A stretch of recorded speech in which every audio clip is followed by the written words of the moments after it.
Students, this is module 3.2।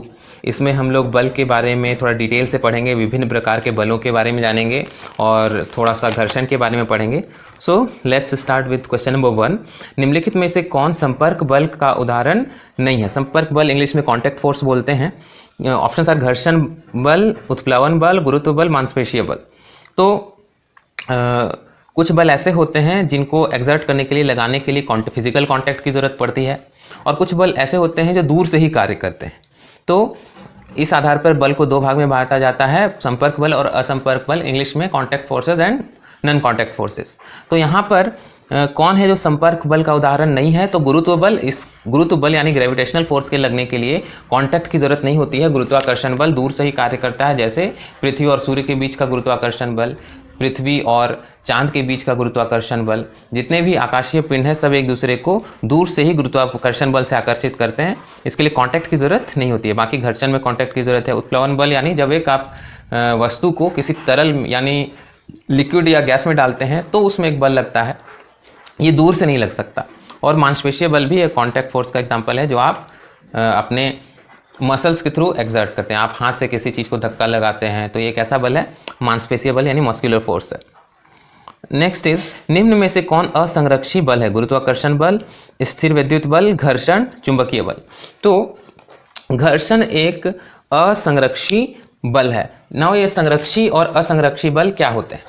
तो कुछ बल ऐसे होते हैं जो एक ही डायरेक्शन में काम करते हैं। ऐसे बलों में क्या होता है कि इसके द्वारा लगाए गए बल के विरोध में आप जो कार्य करते हैं वो रास्ते पर निर्भर नहीं करता है, बल्कि वस्तु की प्रारंभिक स्थिति और अंतिम स्थिति पर निर्भर करता है। For example, to be more clear, यहाँ पर एक धनावेश है, यहाँ पर एक धनावेश है, तो इन दोनों के बीच क्या होगा? पॉजिटिव चार्ज के बीच रिपल्शन होता है। तो एक बार आप इस आवेश को, इसका नाम रख देते हैं स्मॉल q, इसको आप उठा के बिंदु A से बिंदु B तक लाते हैं इस रास्ते से, तो आपको कुछ कार्य करना पड़ता है। फिर नेक्स्ट टाइम क्या होता है, आप इस आवेश को ऐसे रास्ते से घुमा करके B तक लाते हैं, तो यहाँ पर भी किया गया कार्य उतना ही होगा जितना स्ट्रेट वाले रास्ते में था। क्यों? क्योंकि ये जो स्थिर वैद्युत बल है वो एक संरक्षी बल है, एक स्पेसिफिक डायरेक्शन में काम करता है। तो कौन कौन से संरक्षी बल हैं आप देख सकते हैं स्क्रीन पर। तो असंरक्षी बल का उदाहरण कौन हुआ? असंरक्षी बल का उदाहरण हुआ घर्षण। ठीक है, मान लीजिए दो सरफेस है, या फिर एक सरफेस पे एक वस्तु है जिसको आप घिसते हुए ले जा रहे हैं, तो आपको घर्षण के विरोध में कुछ कार्य करना पड़ता है कि नहीं? तो अगर आप वस्तु को यहाँ से यहाँ ले जाते हैं तो ये रास्ता छोटा है, इसमें आपको कम कार्य करना पड़ेगा। फिर इस जगह से इस जगह तक ही वस्तु को आप ज़्यादा लंबे रास्ते से ले जाते हैं तो आपको घर्षण के विरोध में ज़्यादा कार्य करना पड़ेगा, क्योंकि घर्षण एक असंरक्षी बल है। असंरक्षी बल में बल के विरोध में किया गया कार्य तय किए गए रास्ते पर निर्भर करता है, जबकि संरक्षी बल में यानी कंजर्वेटिव फोर्स में वस्तु को उस बल के विरोध में एक स्थान से दूसरे स्थान पर ले जाने में किया गया कार्य रास्ते पर निर्भर नहीं करता है। नेक्स्ट क्वेश्चन इज, दो सतहों के बीच घर्षण बल निर्भर करता है सतहों के क्षेत्रफल पर, अभिलंब प्रतिक्रिया पर, सतहों की प्रकृति पर, या फिर डी, बी एवं सी। तो इसका आंसर के लिए सबसे पहले मैं आपको यह बता दूं कि घर्षण बल होता क्या है। देखिए, एक वस्तु है जो आगे बढ़ रही है, तो उसके सामने एक सतह आ जाए तो ये रुक जाएगा, राइट। लेकिन एक सतह जो इसके सामने नहीं होकर के इस तरह, क्या ये इसको रोक पाएगी? तो नहीं रोक पाएगी, क्योंकि ये तो इसके लैटरली इसके बगल में है। लेकिन फिर भी अगर इस वस्तु को कोई इसके साथ दबा दे, प्रेस कर दे, तो ये रुक जाएगी, और रुकने का कारण होगा घर्षण बल। फॉर एग्जाम्पल, अगर आप गाड़ी चला रहे हैं और फिर उसका इंजन ऑफ कर दें तो कुछ दूर चलकर आपकी गाड़ी रुक जाएगी। किसके कारण? घर्षण बल के कारण। अगर घर्षण बल ना हो तो एक बार गाड़ी को स्टार्ट करके कुछ स्पीड बढ़ा के उसके बाद अगर इंजन को ऑफ कर दिया जाए तब भी वो कभी नहीं रुकेगी, चलते रहेगी, क्योंकि गति जड़त्व है, और जब तक उस पर बाहर से कोई बल नहीं लगता तब तक वो अपनी गति को बनाए रखेगी। देखिए, सतह क्या होता है? सतह का एग्जाम्पल मेरा व्हाइट बोर्ड सतह का एक एग्जाम्पल है। तो ये जो सतह है मेरा व्हाइट बोर्ड, इसका डायरेक्शन किधर है? इधर बाएं तरफ है, दाएं तरफ है, या आपकी तरफ है? तो नॉट वेस्टिंग एनी टाइम मैं आपको बता दूं कि अगर इस तरह से कोई सरफेस है तो उसका डायरेक्शन आपकी तरफ है, ठीक है। जैसे मेरा हाथ एक सरफेस है, इसका डायरेक्शन किधर है, आपकी तरफ है। अभी मेरे हाथ का ये जो सरफेस है इसका डायरेक्शन बाईं तरफ है, राइट। अभी ये वाले सरफेस का डायरेक्शन दाईं तरफ है। तो घर्षण एक ऐसा बल है जो सरफेस के डायरेक्शन में नहीं लगता है, बल्कि सरफेस के लंबवत दिशा में लगता है, परपेंडिकुलर डायरेक्शन में लगता है। फॉर एग्जांपल ये मेरा व्हाइट बोर्ड है, तो जो घर्षण है वो सरफेस की दिशा में नहीं लगेगा, बल्कि सरफेस के परपेंडिकुलर डायरेक्शन में लगेगा, यानी इस दिशा में। मेरा मार्कर अभी व्हाइट बोर्ड पे चल रहा है, तो इस पर घर्षण बल कार्य कर रहा है। और घर्षण बल हमेशा गति की विपरीत दिशा में कार्य करता है। आप गति इधर कराएंगे बाईं तरफ, तो घर्षण बल दाहिनी तरफ लगेगा। तो यही घर्षण की परिभाषा है कि दो वस्तुएं या दो सतह जब एक दूसरे के सापेक्ष गति कर रहे हों, तो सतह के लंबवत गति की विपरीत दिशा में लगने वाले बल को घर्षण कहते हैं। घर्षण के 5 नियम हैं। पहला, दो सतहों के बीच लगने वाला घर्षण बल अभिलंब अभिक्रिया का समानुपाती होता है। तो इसको आपको थोड़ा समझना पड़ेगा। फॉर एग्जांपल ये एक सरफेस है, ये दूसरा सरफेस है। तो ये जो सरफेस है इधर की दिशा में एक बल लगाता है दूसरे सतह पे, तो हर क्रिया के विपरीत प्रतिक्रिया होती है। तो ये सतह नाम रख देते हैं ए और बी। सतह ए बी पर बल लगाता है, तो प्रतिक्रिया के फलस्वरूप सतह बी भी ए पर विपरीत दिशा में एक बल लगाएगा, राइट। लेकिन इसका डायरेक्शन किधर है, इधर। तो इसका जो लंबवत अवयव होगा ना, अवयव क्या होता है ये मैं आपको तब बताऊंगा जब वेक्टर पढ़ाऊंगा। अभी बस आप सिर्फ याद रख लीजिए कि ये जो प्रतिक्रिया बल है, अभी मैं क्रिया को हटा दे रहा हूँ, राइट। सिर्फ प्रतिक्रिया को ही देखिए। ये प्रतिक्रिया बल है ऐसे इधर की तरफ। तो इस प्रतिक्रिया बल का जो लंबवत अवयव है, परपेंडिकुलर कंपोनेंट है, ये वाला, इसका समानुपाती होती है। या फिर अगर आपको नहीं समझ में आ रहा हो तो सीधा समझिए कि एक सरफेस है, उसके ऊपर कोई वस्तु रखी हुई है, तो इसका जो लोड है, इसका जो भार है, उसका घर्षण बल समानुपाती होता है। यानी आप ज़मीन पर कोई वस्तु रखेंगे तो वस्तु जितना ज़्यादा भारी होगी, उसका लोड जितना ज़्यादा होगा, उतना ही ज़्यादा घर्षण बल कार्य करेगा। तो F समानुपाती नॉर्मल रिएक्शन, अभिलंब अभिक्रिया को इंग्लिश में नॉर्मल रिएक्शन बोलते हैं, इसका समानुपाती। तो इक्वल करने के लिए क्या करेंगे, एक कांस्टेंट डालेंगे म्यू एन, जहाँ एन क्या है, अभिलंब प्रतिक्रिया है, ठीक है। अभिलंब प्रतिक्रिया एक तरह की बल है, और म्यू को कहते हैं घर्षण स्थिरांक, कोएफिशिएंट ऑफ फ्रिक्शन। इसका कोई मात्रक नहीं होता है, राइट। दूसरा नियम है कि दो सतहों के बीच लगने वाला घर्षण बल सतहों की प्रकृति पर निर्भर करता है। तो आप देख रहे हैं F is equal to mu N है, एन हो गया अभिलंब प्रतिक्रिया, म्यू जो है घर्षण स्थिरांक, वो सतहों की प्रकृति पर निर्भर करता है। तो जब म्यू सतहों की प्रकृति पर निर्भर करता है तो F बराबर म्यू एन है, इसलिए F जो घर्षण बल है वो सतहों की प्रकृति पर निर्भर करेगा। अगर खुरदरा सतह है तो म्यू ज़्यादा होगा, इसलिए घर्षण बल ज़्यादा लगेगा। और अगर स्मूथ सतह है, चिकना सतह है, तो म्यू कम होगा, इसलिए घर्षण बल भी कम लगेगा। तीसरा नियम है, स्थैतिक घर्षण का मान गतिक घर्षण से अधिक होता है। देखिए, स्थैतिक और गतिक घर्षण होते क्या हैं। ये है मेरा व्हाइट बोर्ड, मैं इसे धक्का लगा करके आगे बढ़ाने की कोशिश करता हूँ, तो मैं थोड़ा बल लगा रहा हूँ, लेकिन फिर भी व्हाइट बोर्ड आगे नहीं बढ़ रहा है। क्यों? क्योंकि मैं जो बल लगा रहा हूँ उसके विपरीत दिशा में एक घर्षण बल कार्य कर रहा है। तो ये घर्षण बल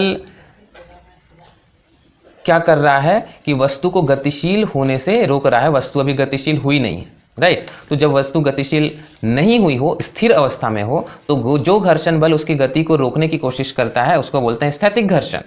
लेकिन जब वस्तु गतिशील हो जाती है उसके बाद भी उसमें कुछ घर्षण बल कार्य करता है, उस घर्षण बल को गतिक घर्षण बल कहते हैं। यानी वस्तु जब रुकी हुई है तो उस घर्षण बल को स्थैतिक घर्षण बल कहते हैं, और जब वस्तु गतिशील हो जाए तो उसे गतिक घर्षण बल कहते हैं। स्थैतिक घर्षण बल को इंग्लिश में स्टैटिक फ्रिक्शन या लिमिटिंग फ्रिक्शन भी कहते हैं। लिमिटिंग फ्रिक्शन या स्थैतिक घर्षण होता कितना है, मान लीजिए यहाँ पे व्हाइट बोर्ड है, मैं इस पर 5 न्यूटन का बल लगाता हूँ तो ये मूव नहीं करती है। इस पर 10 न्यूटन का बल लगाता हूँ तो ये मूव नहीं करती है। 15 न्यूटन का बल लगाने पर भी मूव नहीं करती है। लेकिन जैसे ही मैं 20 न्यूटन का बल लगाता हूँ तो ये मूव करना शुरू कर देती है। तो जो 20 न्यूटन है वही यहाँ पर स्थैतिक घर्षण का मान हुआ। यानी जितना बल तक घर्षण गति को रोक पाता है उसको कहते हैं स्थैतिक घर्षण। जिस और स्थैतिक घर्षण से ज़्यादा बल अगर आप लगाएंगे तो वस्तु को घर्षण रोक नहीं पाएगा, वस्तु गतिशील हो जाएगी। अगर कोई वस्तु फॉर एग्जांपल यहाँ पे रखी हुई है, यहाँ पर इन दोनों सतहों के बीच स्थैतिक घर्षण का मान 1000 न्यूटन है, तो अगर आप 1000 न्यूटन से ज़्यादा बल लगाइएगा तो वस्तु गतिशील हो जाएगी। तो ये जो तीसरा नियम है वो ये है कि स्थैतिक घर्षण का मान गतिक घर्षण से अधिक होता है।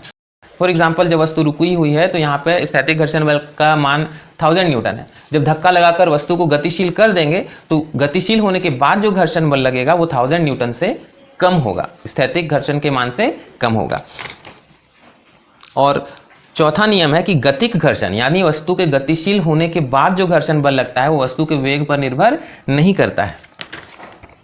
यानी आप वस्तु को आपने धक्का दे दिया, वो गतिशील हो गई, तो वो 5 मीटर प्रति सेकंड के वेग से चले, 50 मीटर के प्रति सेकंड के वेग से चले या 100 मीटर प्रति सेकंड के वेग से चले, उस पर लगने वाला गतिक घर्षण बल कांस्टेंट होगा। तो ये मैंने स्पॉइलर दे दिया क्वेश्चन नंबर 5 के लिए। क्वेश्चन नंबर 5 क्या है? 5 मीटर प्रति सेकंड के वेग से गतिशील वस्तु पर 1000 न्यूटन का घर्षण बल लगता है, तो 10 मीटर प्रति सेकंड से गतिशील वस्तु पर कार्यरत घर्षण बल कितना होगा? 1000 न्यूटन, 2000 न्यूटन, 3000 न्यूटन, 4000 न्यूटन। तो जैसा कि मैंने अभी बताया कि गतिक घर्षण बल वस्तु के वेग पर निर्भर नहीं करता है, तो कितने भी वेग से चले गतिक घर्षण बल उतना ही यानी 1000 न्यूटन ही होगा। तो ये हो गया। नाउ जो पांचवा नियम है घर्षण का वो ये है कि घर्षण बल जो है वो सतह के क्षेत्रफल पर निर्भर नहीं करता है। यानी आप जो दो सतह हैं, राइट, एक ये और एक ये, दोनों के बीच कांटेक्ट का एरिया इतना है। अब इसी पर हम लोग एक दूसरी वस्तु ले लेते हैं जो ज़्यादा फैली हुई है, चौड़ी है, या इसको आपको ज़्यादा समझ में आए उसके लिए कुछ ऐसा करते हैं कि यहाँ पर एक बक्सा रखा हुआ है जो छोटा है, यहाँ पर एक जो बक्सा है उसकी पेंदी बहुत चौड़ी है, राइट, इसकी पेंदी चौड़ी है, लेकिन एनी हाउ दोनों का जो वेट है वो सेम है। ये भी 50 kg का है और ये भी 50 kg का है। तो किस में घर्षण बल ज़्यादा लगेगा? दोनों में घर्षण बल सेम लगेगा, क्योंकि घर्षण बल इस सरफेस पे कितना सरफेस कांटेक्ट में है उस पर डिपेंड नहीं करता है। तो कितना भी चौड़ा सरफेस रहे, जो घर्षण बल है वो सिर्फ लोड पे डिपेंड करेगा। दोनों का लोड सेम है तो दोनों में घर्षण बल भी सेम लगेगा। तो आप अपनी साइकिल में पतला ब्रेक लगवाएं या चौड़ा ब्रेक, सेम इफेक्ट से काम करेगा, क्योंकि एरिया पे डिपेंड घर्षण बल नहीं करता। इसके अलावा अभी तक हमने जो घर्षण के बारे में पढ़ा उसको बोलते हैं स्लाइडिंग फ्रिक्शन, हिंदी में बोलते हैं सर्पी घर्षण। जब एक वस्तु दूसरी वस्तु के ऊपर स्लाइड करती है, फिसलती है। दूसरी तरह का घर्षण होता है जब एक वस्तु दूसरी वस्तु के ऊपर लुढ़कती है। यहाँ पे जो घर्षण होता है उसको लोटनी घर्षण कहते हैं, रोलिंग फ्रिक्शन, ठीक है।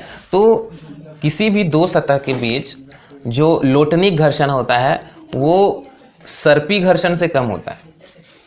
मतलब कि आप एक बक्सा है, उसको आप एक सतह पे खिसकाने की कोशिश करेंगे तो आपको बहुत ज़्यादा ताकत की ज़रूरत पड़ेगी, लेकिन आप पहिया लगा दीजिए तो पहिया क्या करेगा, उस सरफेस के ऊपर लुढ़केगा, रोल करेगा, तो उससे घर्षण बल कम लगेगा और इसको मूव करना आसान हो जाएगा। तो इस पर एक क्वेश्चन है कि बॉल बेयरिंग का कार्य क्या है। बॉल बेयरिंग आप ये चीज़ आपने देखी होगी, वाहन के पहियों में ये लगा होता है। इसका कार्य क्या है कि सर्पी घर्षण को कम करना, ऊर्जा की क्षति को कम करना, सर्पी घर्षण को लोटनी घर्षण में बदलना, या फिर वाहन की गति को तेज करना। तो देखिए बॉल बेयरिंग में ये अंदर एक सरफेस है, बाहर एक सरफेस है और उसके बीच में बॉल्स हैं। तो अब आप ज़्यादा क्लियरली देख पा रहे होंगे कि एक सतह ये है, ठीक है, बीच में ये जो होल दिख रहा है उससे ऐसे एक्सल लगा होगा, बिल्कुल ऐसे, ठीक है, इसमें एक्सल फिक्स्ड होगा। ये एक अंदर एक सर्कल है और बाहर एक रिंग है और बाहर एक रिंग है, इन दोनों रिंग के बीच बॉल होती है। तो अगर ये बॉल हट जाए, निकल जाए, तो क्या होगा कि ये बॉल ये रिंग के ऊपर ये बाहर वाली रिंग स्लाइड करेगी, लाइक दिस। आप मेरे हाथ को देख पा रहे होंगे, एक हाथ के ऊपर ऐसे दूसरा हाथ स्लाइड कर रहा है, कुछ इस तरह से ही ये अंदर वाले रिंग के ऊपर बाहर वाली रिंग स्लाइड करेगी।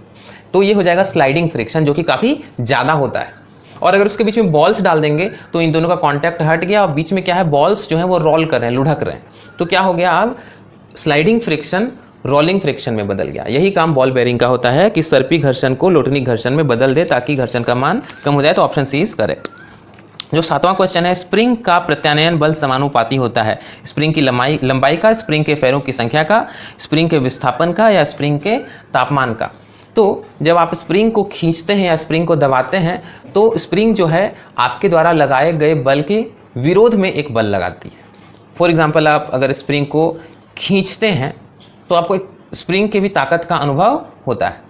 आप इधर की तरफ बल लगाते हैं तो स्प्रिंग भी उसके विपरीत दिशा में एक बल लगाती है, इसको प्रत्यानयन बल कहते हैं। और स्प्रिंग का जो प्रत्यानयन बल है वो स्प्रिंग के विस्थापन का समानुपाती होता है। ये स्प्रिंग की मूल अवस्था है, आप उसको x दूरी से खींच देते हैं तो इससे जो स्प्रिंग में बल उत्पन्न होगा वो इस विस्थापन का समानुपाती होगा। ठीक है, अगर आप स्प्रिंग को बिल्कुल नहीं खींचते हैं, मूल अवस्था में छोड़ देते हैं, तो क्या आप तनाव का अनुभव करते हैं? स्प्रिंग बल नहीं लगाती है ना, तनाव का अनुभव नहीं करते हैं। आप तनाव का अनुभव कब करेंगे? जब स्प्रिंग को आप खींचेंगे, और जितना ज़्यादा खींचेंगे उतना ही ज़्यादा तनाव का आप अनुभव करेंगे, क्योंकि जितना ज़्यादा स्प्रिंग विस्थापित होगी अपनी मूल अवस्था से उतना ही ज़्यादा प्रत्यानयन बल लगाएगी। और साथ ही में प्रत्यानयन बल, विस्थापन इधर की तरफ होगा तो प्रत्यानयन बल उसके विपरीत दिशा में होगा। आप स्प्रिंग को इधर खींचेंगे तो स्प्रिंग इस साइड बल लगाएगी, आप स्प्रिंग को दबाएंगे इस दिशा में विस्थापित करेंगे तो प्रत्यानयन बल उसके विपरीत दिशा में होगा। तो विपरीत दिशा के लिए यहाँ पर माइनस साइन लगा देते हैं, और समानुपाती का साइन हटाने के लिए, इक्वल टू का साइन लाने के लिए हम लोग क्या करते हैं, यहाँ पर एक समानुपाती नियतांक k से गुना कर देते हैं। तो ये बल बराबर हो जाता है F is equal to, spring का प्रत्यानयन बल F is equal to minus kx, जहाँ पर k को कहते हैं, ये एक प्रोपोर्शनैलिटी कांस्टेंट है, इसका नाम है स्प्रिंग नियतांक।